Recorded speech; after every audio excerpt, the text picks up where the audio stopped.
Hello, everyone. Hello from Malaysia, Kuala Lumpur. I am Coco Wong. I am very privileged to be FEW's ambassador of Malaysia, and this is our first time going live in Malaysia. So welcome, everyone. I am Hong Kong bred. I've been doing entrepreneurship for the longest time. I can't even remember how many years now. But with me today is a very inspiring lady, and who has become a good friend, a mentor, someone that we aspire to be, because she has been, she started off as a teacher and then made her way up, and then now she has a huge education empire. So I'll let Anne Tam introduce a little bit about herself, and then we can start. Please. Hi, hello. Hello, everybody. Thank you for having me on board, Coco. And I love to share about the things that happen, and the struggles of actually being an entrepreneur is one crazy journey. And yes, I am we started international schools in Malaysia, but we did it in a very different way, because I've been teaching for 35 years now. And all those years, I am very close to my students. And so listening to them all those years, we created a system that actually, that suits the kids, and they love coming to school. So our biggest problem is that they don't want holidays. Yeah, that's a problem that we have. Okay, so let's get straight to the topic. So key traits of successful entrepreneurs. So what do you find are the key traits that entrepreneurs, especially nowadays, that we need to have? Even more so today. Now that I've run my own business for 25 years, so what I'm sharing with you is on hindsight, looking backwards 25 years, rather than back at that time I was very deliberate. It wasn't that. I just went and did it. So now on hindsight, I realized that we need to be, number one skill is actually to be resourceful. You have to be resourceful, meaning that, and then later on I found out that from this lady, Dr. Saraswati, she talked about interviewing 27 entrepreneurs, and all of them, she said, had this trait, which was called effectuation. And I was like, when I heard and found out what it was, I said, yeah, that's how I started. I looked at the resources I had. See, so there's a difference between entrepreneurs and being a business person. Okay, how so? Yeah, so entrepreneurs their purpose is actually a cause or people. Mm-hmm. Business people look for a business idea, and they look for resources to work towards that. Mm-hmm. Whereas an entrepreneur doesn't go that way. They look at the cause, and then they look at what they have, and the resources that they have, and then decide what they want to do with it. Yes, and the thing is, there is no one goal. There can be 5 different goals that you don't even know about, So we'll just go along, and then suddenly we realize that, another few doors open up, and then we decide to take that direction because it feels right, it flows better. People talk about one door, when a door closes and a door opens. That's exactly what it means, when it's just the right flow. So this whole idea of an entrepreneur, and entrepreneurs, they may not even see the path in front of them, because there may not be a path, so they don't look for existing markets. Sometimes they will create their own markets. Right. So if there's no path, they'll create the path, or they'll find a path that nobody sees, or they can even create a super highway where none existed before. Okay, so the first one is resourcefulness, right? Yes. So any others that we need to? We have to be practical. Yeah, doesn't matter what people say, you have to be practical. You got to see, you can have a cause, but the thing is, what if nobody wants that cause? Nobody wants you to solve that problem for them, right? So you've got to have a look as well, because I'm in education. A lot of people know the soft skills are missing, so what they wanted to do was to run courses on the soft skills. But Asian parents, they're not going to pay for soft skills. This is not what they're looking for. They want the results. So when I started this, I said, no, we want the soft skills, but we know parents are not going to pay for it. So what would they pay for? That's what I mean by being practical. And they would pay for the kids doing well in school, right? But if there's this additional thing where the kids are happy, where the kids learn to work with one another, they're creative, then, these are bonuses. Right. So I didn't sell the soft skills. I sold the things that the parents wanted, which was, the subjects. Yes. I didn't sell like, okay, we're going to do presentations and creative writing. I was doing English, but the kids are learning creative writing and presentation. Right. Okay. So as an entrepreneur, we need to be practical. Think about what people will pay for, not just what ideally in our head we think is good, right? Yes. Okay. Any other traits that you feel? Well, these are the two main ones, because otherwise you can't sustain it. Okay. You cannot sustain it. So they talk about, now that you read what a lot of these gurus and thought leaders say, I think they call it the Hedgehog Principle, I think, where all the three things come together, like your ability, it goes with the market, and that people are willing to pay for it. The market, and what's the other one? Skill, market, and there's one other thing. Offhand can't recall, but it has to come together. And so if you can't bring it together, then you got to figure a way to make it come together. Okay, so I hope that has been a little bit of insight for our viewers today. So we have some questions. So I believe we have a caller who is ready to ask a question. Can we have the first caller, please? Hi, my name is Alicia. I'm a writer, and I just want to know what is the importance of having a business mentor, and how do you find mentors that fit your values, business, and personality? Okay, I love this question because for us to grow to what we have got today, which is like 2 international schools with about 3 more to open up, it was, I can tell you, in a large part due to the mentors that we got. Now, how do you get them? Well, back then there was no internet, so it was books. So I was reading, and the writers, of course, was Robert Kiyosaki, the first book I ever read, on business, because I realized as a teacher I was running a business. So I better find out more about it. So as I read, then I said, look, what he's saying was a journey I went through. He was sharing something that I could resonate with. So I started looking for more of his books and his training. And then from there, it branched out because I got to read about the people that he endorsed. Like people like Blair Singer, and they became our mentors. Then later on, we met up with Dave Rogers and Mike Hancock, and they phenomenal. You'll find them because very often they are recommended by friends and family members. Yeah, that's a good, because you trust them, but the thing is that just because you want them to mentor you doesn't mean they will want to mentor you. So this is something that you have to think about as well. So who do you have to be for them to want to be your mentor? But I'm not talking about just paying to go and learn from them, but for them to choose to spend time with you. So our mentors would come over or send us over to wherever they are in order to just spend time to work closely with us. So I realized is that they choose what you stand for. What is it that you are doing for community and how you're impacting society, the world around you?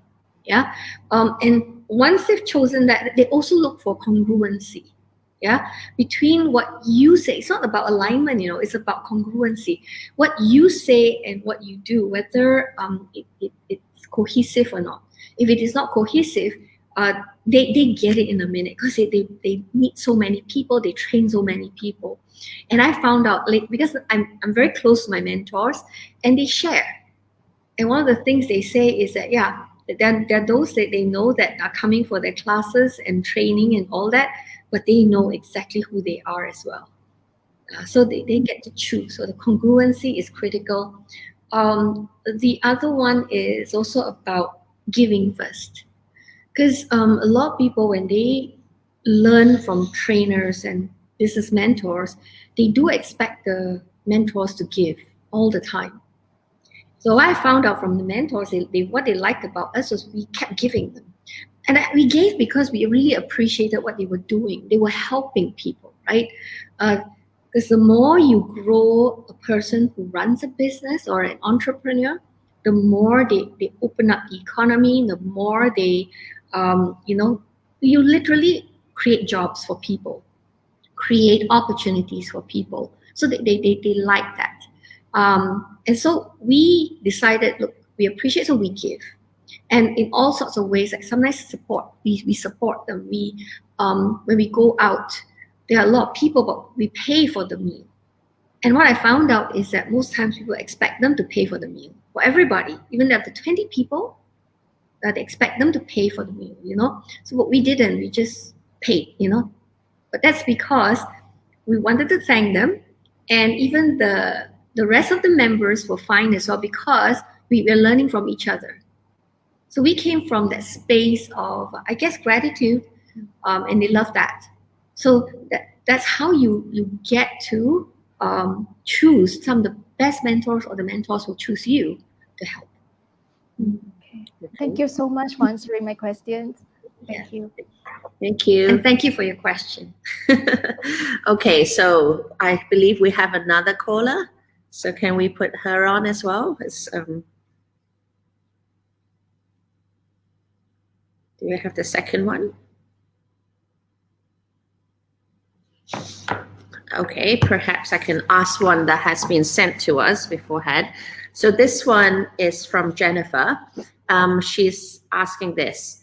As I am in the service in a business organizing education events and providing online marketing services, my business was impacted severely as education business, learning centers and schools have to shut and move their business online. Events were cancelled, and even if we managed to run them, participation rates were very low, and a lot of education companies or schools have cut their marketing budget. However, I still have a large database of parents, followers through our email database, website traffic, and Facebook. What ideas can you share that may help give ideas on how to pivot my business? Also, in times of crisis like this, how do you keep your staff and employees motivated? Yeah, this one's perfect for you. Yeah. Education. There are actually two key components there, right? If I'm not wrong, the first one is because you do have an online events company, and also you do the marketing for other companies as well. Actually, you already are in a very, I would say, like maybe 5 steps up from most people. You have access to a database. You have access to parents. For us, when the lockdown happened in our country, we immediately had to pivot online. All right, so we went online, and I can tell you there are a lot of education groups, or even people who provide education, like classes to teach children all sorts of things. They also need to pivot, But because you have access to the market, now your situation is, I've come across friends who are in marketing or advertising, and they told me this. They said that, and we market for people, we advertise for people, we help them grow their businesses, but at the end of the day, they have to start all over again, to find the next company and help them grow. But then it's hard for them to grow their own, So they decided to pivot their business into either partnering up with companies who have businesses, but they're terrible at marketing. They don't know how to market, and they were very fortunate because they also found people who give them 5% of the company to do marketing for them. So you might want to find people like this, or you have access to market. They need clients. So instead of doing as a straightforward, like you pass me marketing budgets and we'll do the marketing for you, but look, let me sell for you. Because we have access to the data, and if then maybe with some discounts or whatever, they can go online and learn from you. But this is the code word. use the code word that they give you, so they know that you are it is coming from you, it's coming from your database, so that it becomes a win-win thing, because they don't have to put out money first. It's every time you bring in a client that you get a percentage. That way it becomes more sustainable for both sides. Right. Yeah. Okay. And so my friend, they've worked on this 5% thingy, and they in the end they got involved with a few other businesses. So each company, they got a couple of percentage of shares in it to do marketing for them. So I don't know if this helps.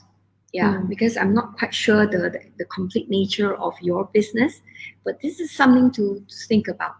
Right. Okay. So what about the part about motivation? No, well, motivation for staff and employees and keeping them through this tough time. What can we do? I think my team knew that we were doing whatever it took in order to make sure that none of us were, including them, were affected by the financial part of the business. So one of the things we did is we went into co-creation. We decided to come together to decide what to do. And the one thing that all of us came together and pivoted overnight was go online.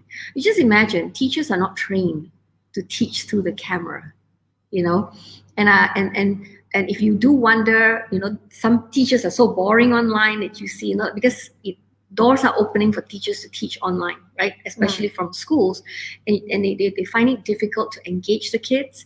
Of course, kids don't get engaged just by you talking, over through the camera. They need to do stuff. So unless literally teachers have to go into production instead of teaching like they normally do in class, because you're not able to physically control them, because they're all over the like wherever you are, like they'll be all over in Klang Valley, for instance. We're in Kuala Lumpur. So you can't control them the way you normally do, and therefore until and unless you're trained and you do production, it's hard. So what we did, we came together, we made a decision, and we went on it together. Our school was running. So when schools were closed and kids were not learning, our students were learning the full day. Our swimming classes were still going on, and people were like, and wait a minute, what do you mean swimming classes? Because we train our students to become swimmers, right? So, but doesn't mean that there are no drills that you can do on the ground or creative stuff that you can do with them. How about doing water polo but on land? But how do you keep them motivated? Because it's okay about the delivery, but how do you keep the staff thinking that, because now you're asking them to do something that they're not used to, first of all, and secondly, maybe because they're not used to it, and the economy and everything around them is in a very negative space, I can say, negative vibe. So how do you keep them the mood up and make them go to do something that's even more difficult in this time of quite stressful time for them? So how do you, for example, swimming teacher suddenly have to think of drills that they need to do rather than teach swimming.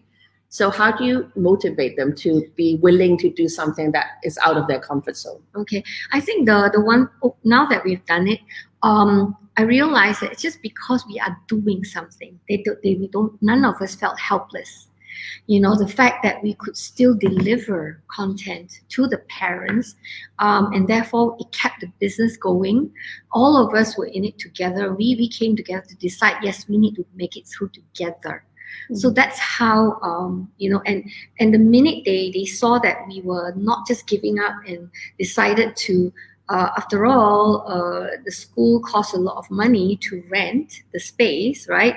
That we just gave up because we didn't know what to do. We just, went together, and our teachers stepped in to the point where some of them were so overwhelmed that they were crying, outside of the videos. And so we are there to support our entire admin team, who normally would be, in the office doing stuff, but they were there supporting all the teachers, because technical issues cropped up, and they were right there to answer parents and, help the parents what to do to get their kids on board. So we came together. and came together to do something. That doing something was very, very critical to get our people motivated. And because we talked to them and we said, look, we got to do this because we don't want to impact any of your income, you know. And then the other thing is say that, guys, yes, you are overwhelmed, but then you think about it, we are fighting. This is literally a war with an unseen enemy. So we were very, very blunt with them on that one. Because then you're feeling overwhelmed, then you think about the people who are literally on the front line in the medical centers and hospitals fighting, and they could get infected. We have the luxury of being like so far removed, you know, from the pandemic itself. So once you put things in it, so what we did was we put things into perspective for them. Yeah. So you're very honest with what is going ahead, but you are also very caring to let them know that you're not giving up, so that they feel that they don't need to give up as well. But also I feel that you mentioned a lot about caring and supporting and making sure that mentally they're strong and also supporting each other and then coming together as a team. So that is something that we can think about in this time of, well, unheard of times, basically, which is tough on everyone.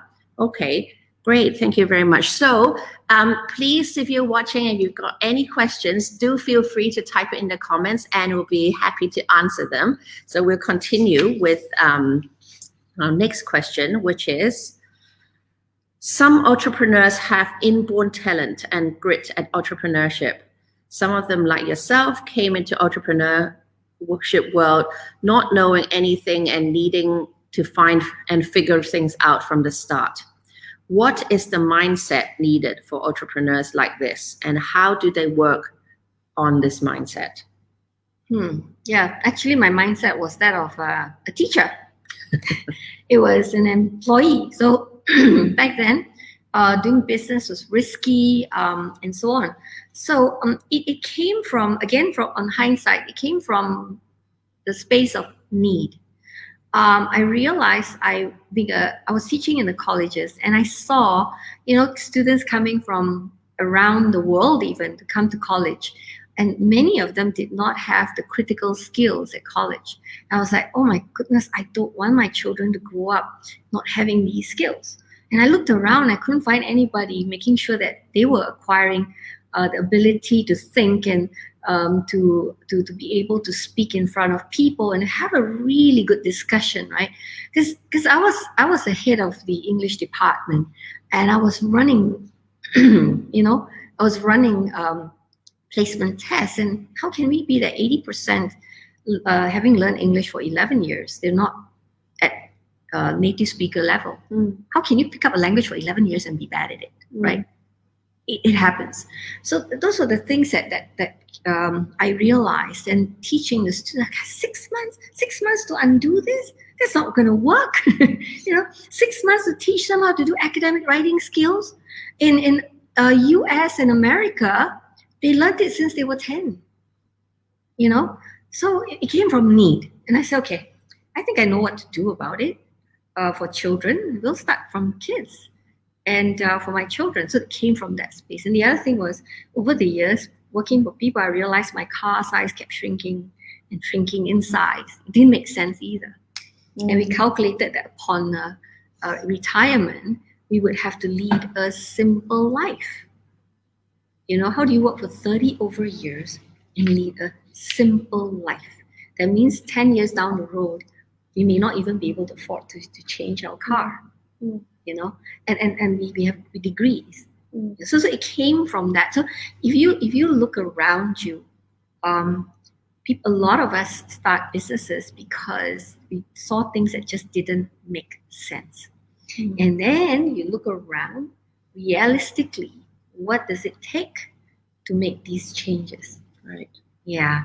And that's how my mindset started to shift, and I decided to take that first step. You got to take that step. No point reading all you can and getting trained and not even taking that first step.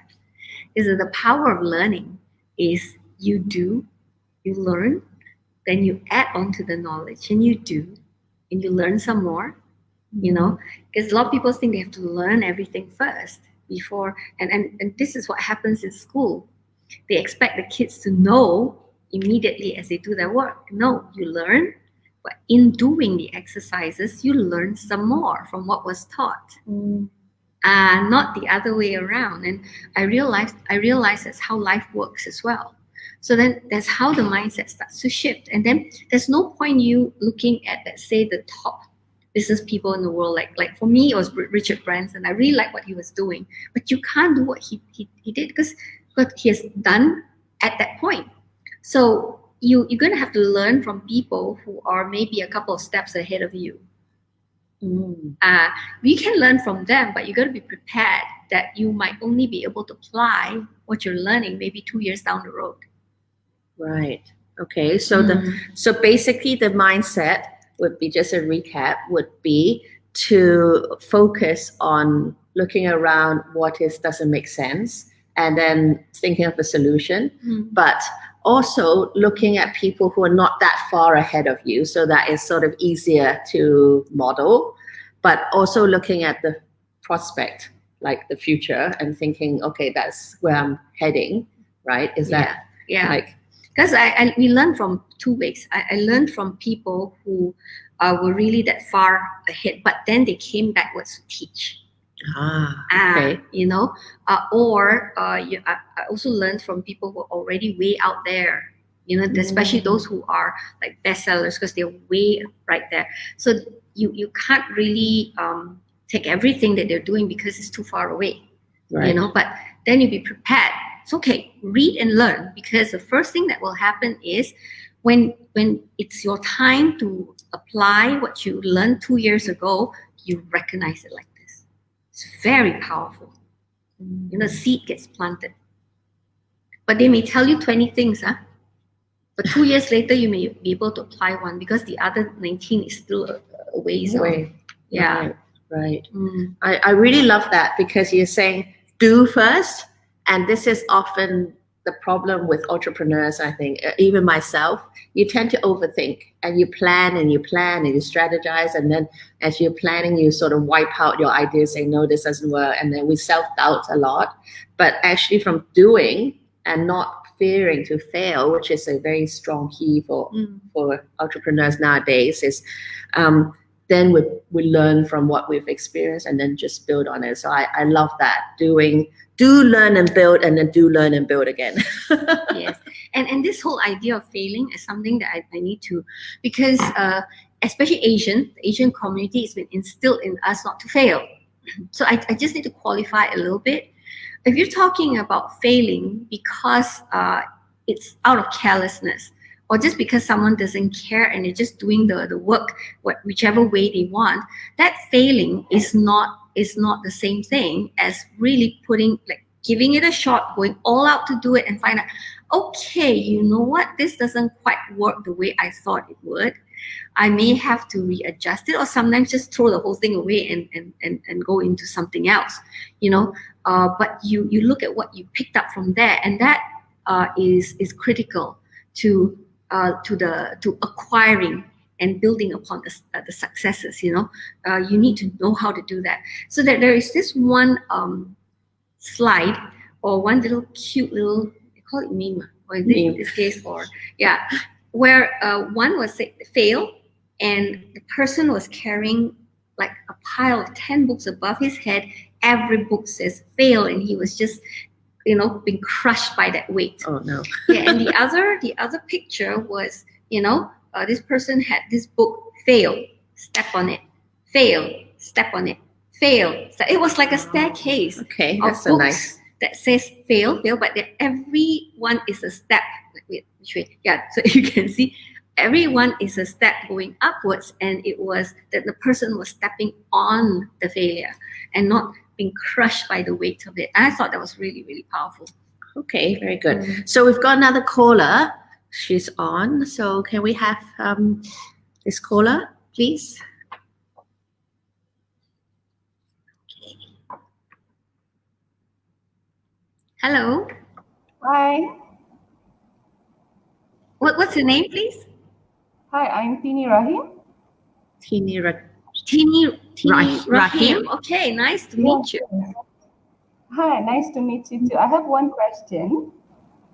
Um, okay, can you tell me how is it that you stay on top of your game and make sure that you have a leading and the most innovative idea in a digital company? You know, what sort of habits do you have in making sure that you are always ahead in the latest technology and the market trends? Okay, I love the question. Absolutely, because there is this mistake that a lot of people make because they think that because like for instance, I'm in education. There is a tendency to link me up with education people in education, or even to attend education conferences, and so on. But I found that the best resource I got came from outside the education industry. So sometimes it really helps to, if you want to keep up with what is going on, or even want to take that lead or to innovate, is to get involved with other industries. And I am a teacher, but I ended up being in a lot of business conferences. I ended up speaking. Oh my God, that was one that I felt like a fish out of water. I was speaking at an investors conference, right? And I don't even know how to invest. I had no clue what they were talking about even, because of all this terminology. I was like a fish out of water. But because I was there, we saw other businesses. We learned, and I realized what I didn't know, and that I learned it, or I had to get people who knew what this was all about. It doesn't mean you have to hire them. Sometimes it's about looking to outsource and get people who knew how to advise you. And then I was in business conferences. I said, oh my goodness, all these amazing things people are doing. Why is it our students don't know? So I started applying them into my classes, and the information I got, was sharing it with my teachers and my students, and they got a lot of value out of it. I learned about real estate, and I came back and I taught my students real estate. I said, guys, I know this real estate, but it's in English, right? So you're learning English.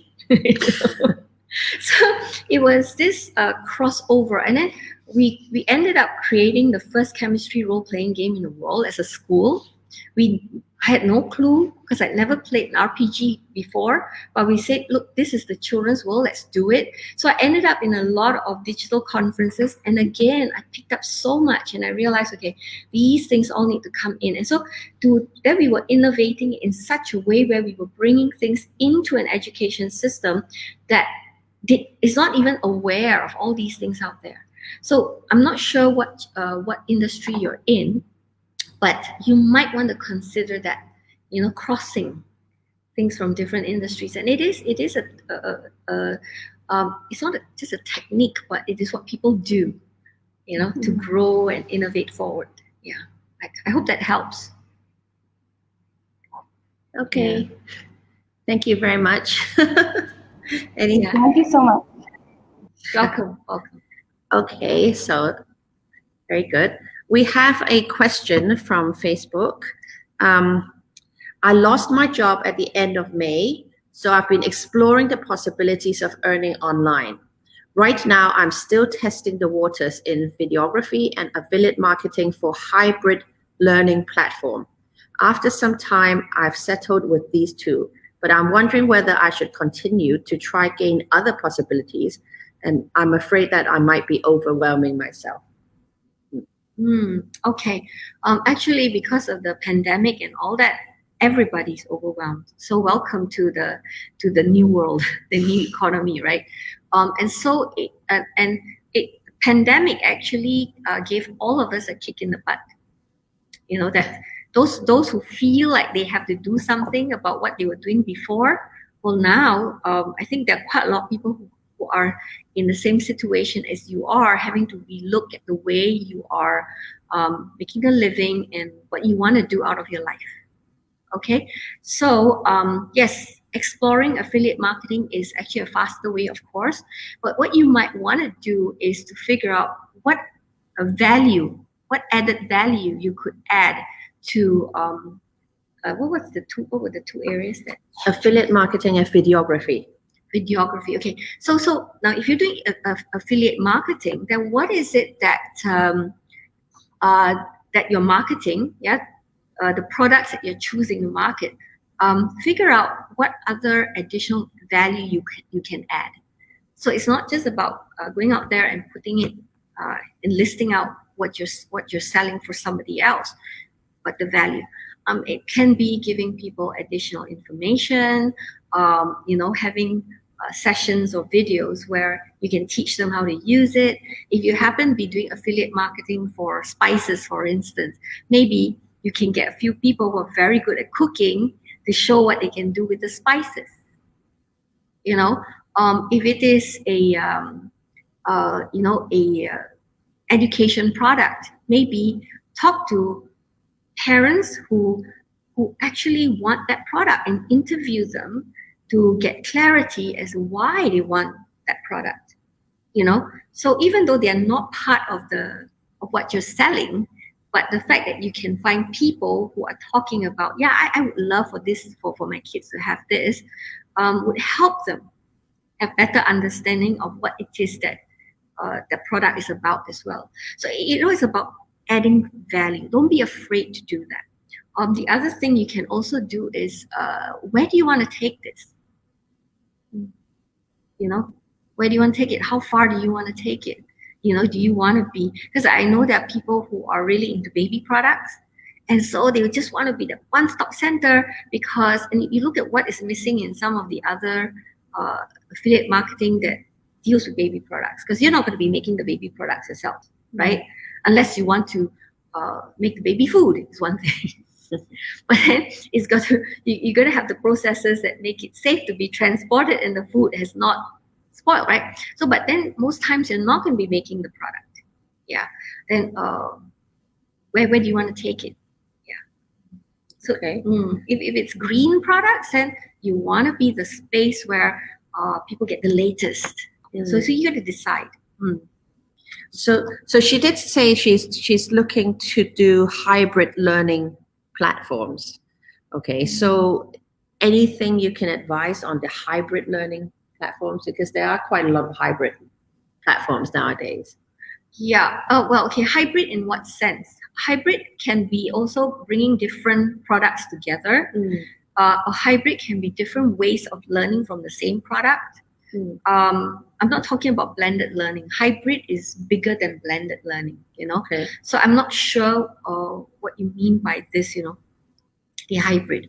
One thing is that maybe you can talk about, again, about adding value. If you learn this skill and that skill, what does it do? Maybe you can share with people what having those skills, where it can lead. I think that's what I can do for the moment. Okay. Yeah, Okay. without more context.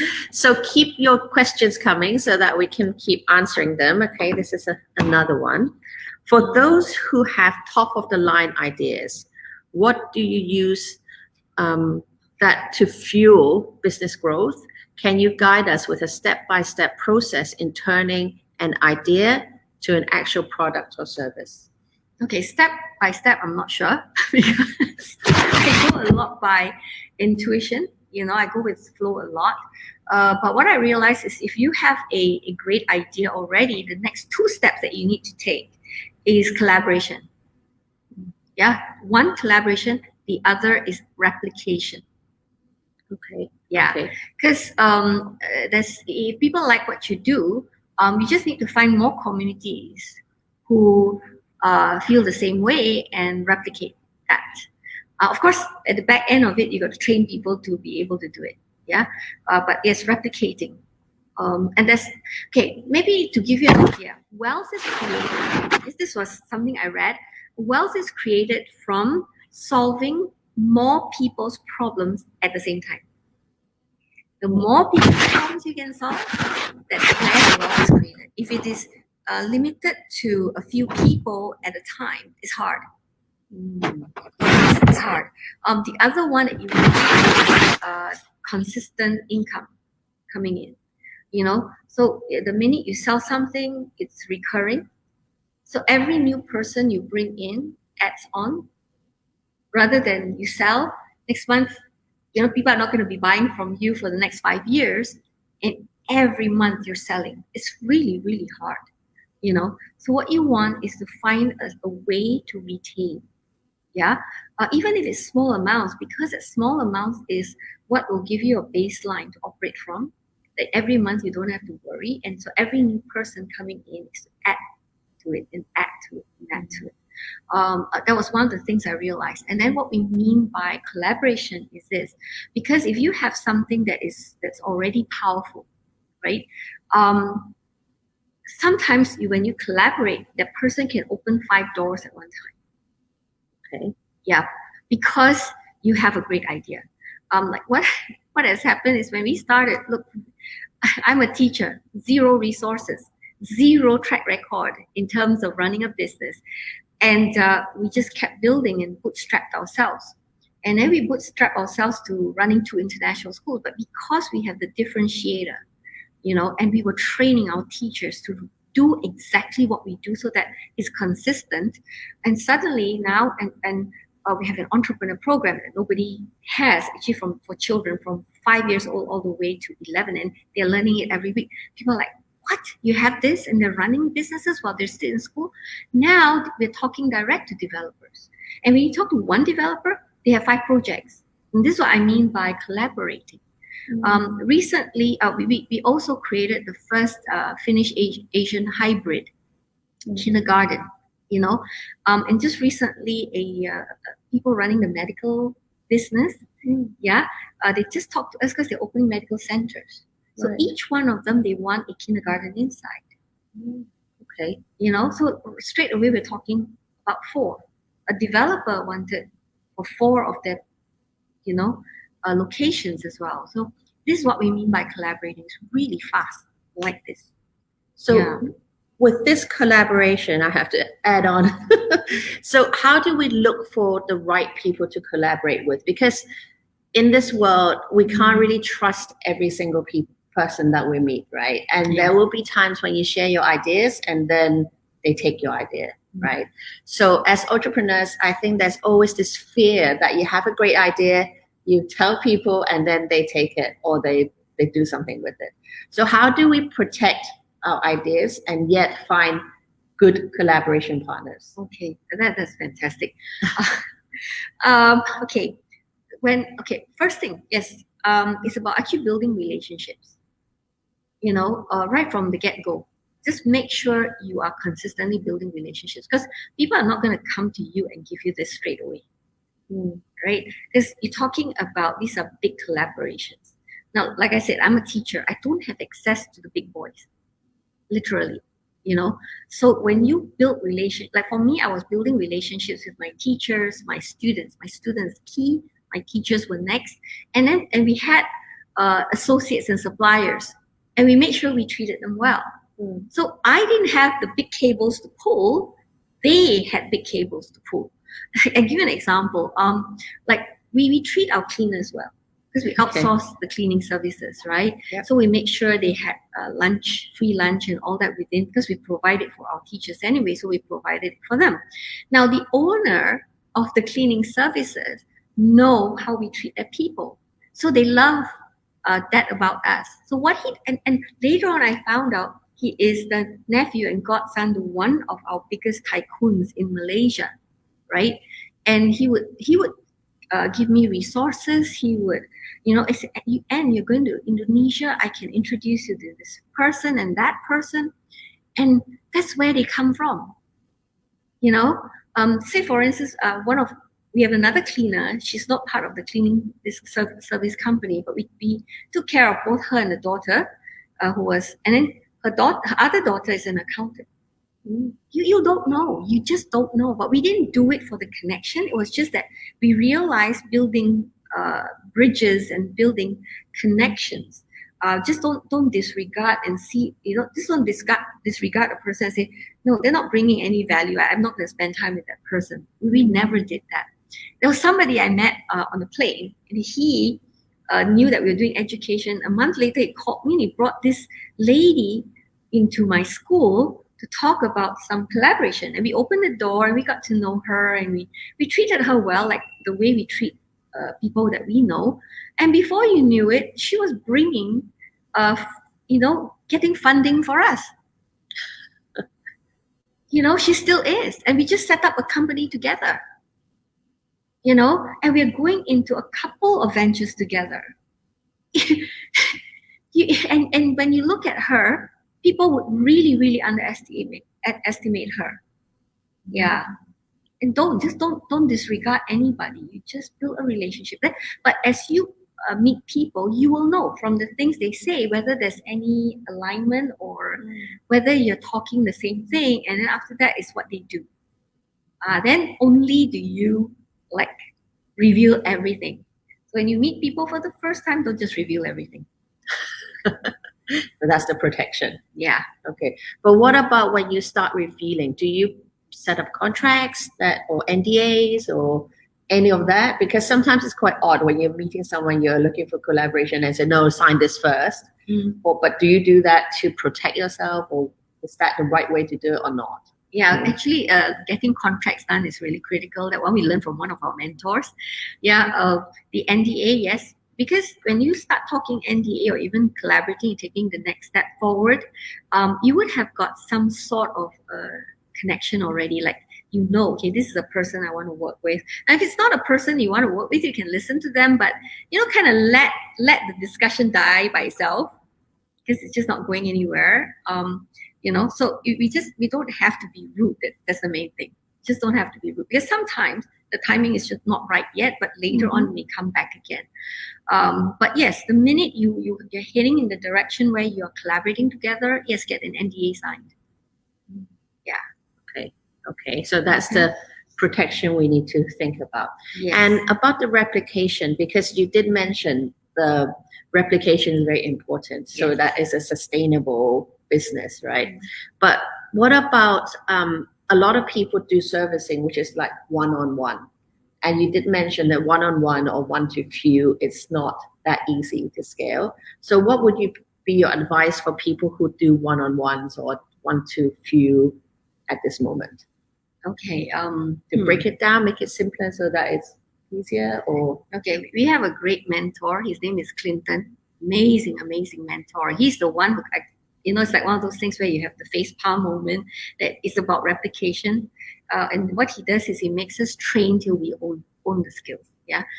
So this whole idea of doing that one-to-one, you really have to sit down to figure how to do it more than one-to-one.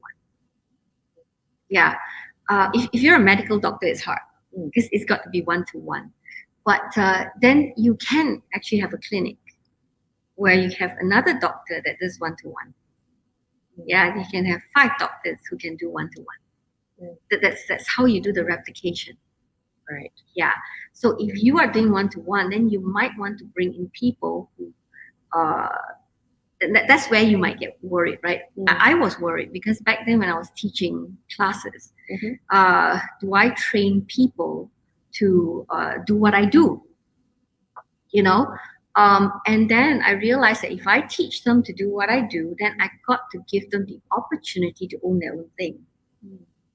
You know? Or to be part of the whole business that you're in. The minute you bring them on board, then they become part of what you do, then there is ownership. Yeah, so then that's what we do in our school as well. We encourage our teachers to run businesses, set up their own because then they have access to market straight away. They're not starting from ground zero. We also have lots of ideas and we need people to run. So our teachers come on board, take what we have and run with us, and they have ownership together with us. So that's one way to do it. So right now we are opening schools and my teachers are like growing into those spaces. And some of them don't want to own a business, but they will come in to run for you. And you got to make sure they are remunerated properly as well. Okay. Okay. Very good. So this is the last question before we wrap up. What are the soft skills and hard skills entrepreneurs need when starting their business? What is the most important skill they need to develop first and foremost? Oh, okay. Soft skills. You know what you can do? If you go online and you key in, I think there was one article I found, 25 attributes of entrepreneurs. So they interviewed 25 or 27 or 25, and each one of them said something. And when I looked at it, I was like, my God, I would love to have all those attributes, right? And And honestly, as a parent, you want to have them too. Unfortunately, schools don't teach them. You know, so I was looking at that, and in today's world, you need to be open to things changing. Yes, so the future is very uncertain, and therefore a key skill is the power of the pivot. Okay. Like even right now, earlier when somebody was asking about losing the job and was looking into affiliate marketing, and that you are on the right track, looking at what else to do, how to pivot, how to change, how you make a living. And that's what happens, right? So part of the pivot is one. The other is you need to. I had something that I wanted to say.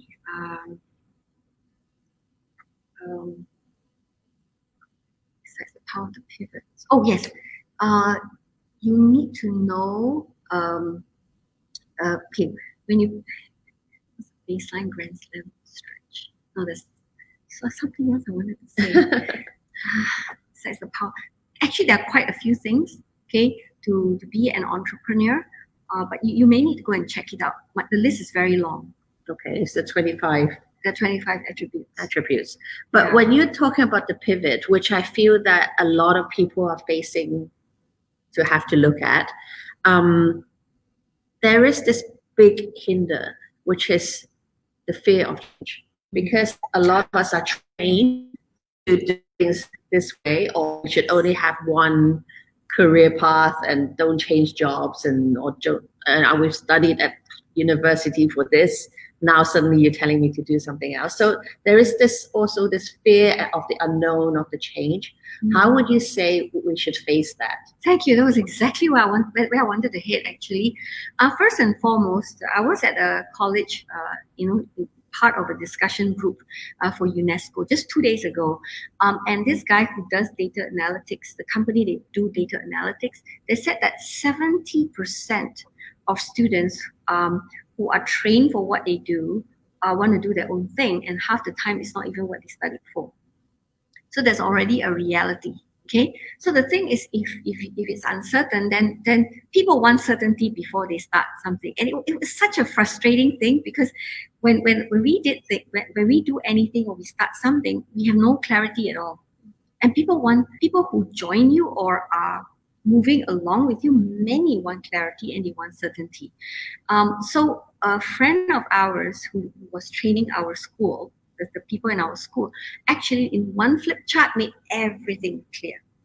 Okay, so when you start off with an idea or an intent, it's not clarity and certainty you will get first. What you need is courage to get started.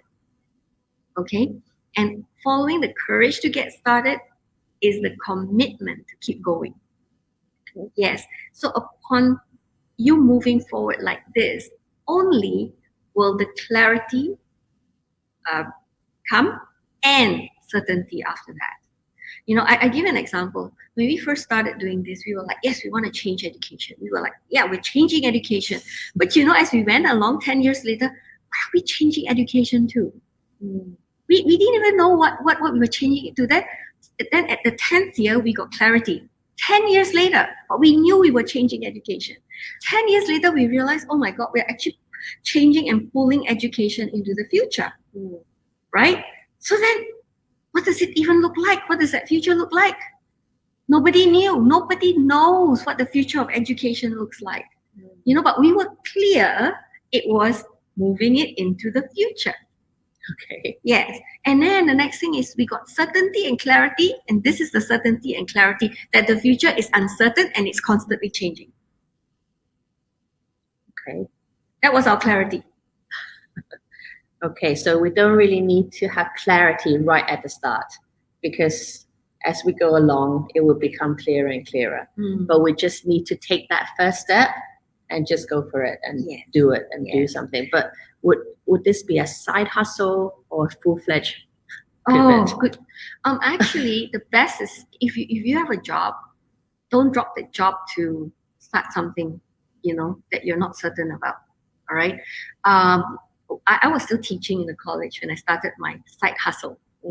Okay, because one of the other things we learn from mentors is called baseline stretch and a grand slam, and it's really critical that you have a baseline, meaning that your obligations and your everyday needs are taken care of.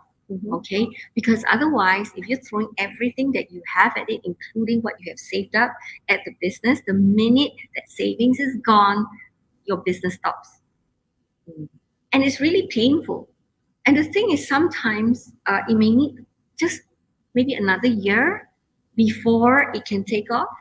It just will not take off at the time that you want it to take off, most of the time. Yeah. So I was still teaching. But because I didn't have to worry about that monthly income, Right. I could do. I could do. And as I added on, there came a point where, the income was about equal. This one was slightly more. I was enjoying two incomes, you see. So it was a bit difficult to let go of this one. But I was glad I did, because the next year I doubled up. Okay. Yeah. But you need to build that. Right. Yes. Right. And it took many years before we could do the stretch that our mentors. But this is what I mean. You learn ahead of your time. Yeah. But we were stretching at that point when we learned about this. Then we can identify where we are. That's why business mentors actually really, really make a difference. Yeah. But I hope that helps. Yes. Okay, so it's time to wrap up. Thank you very much, Anne. So I hope that we got some insights and everyone's a little bit clearer about the success key traits that we might need as an entrepreneur. Please, if you do have more questions, do ask us, and also join our FEW community, because there we have lots of business people, investors, basically anyone who will offer you advice and help if you need to. So please join our community and watch out for this space. Every Thursday we have Ask FEW anything. So please watch out for the space of who the next speaker will be, and then you can ask away. And if you have further questions for Anne, please type in the comments as well, and we'll try to answer them as well. So thank you very much, Anne, for this. And this wraps up our first ever Ask FEW Anything event from KL. So thank you very much for being with us, and look forward to seeing you all next time. Yep. Bye-bye. Bye-bye. Thank you so much. Bye-bye. Bye.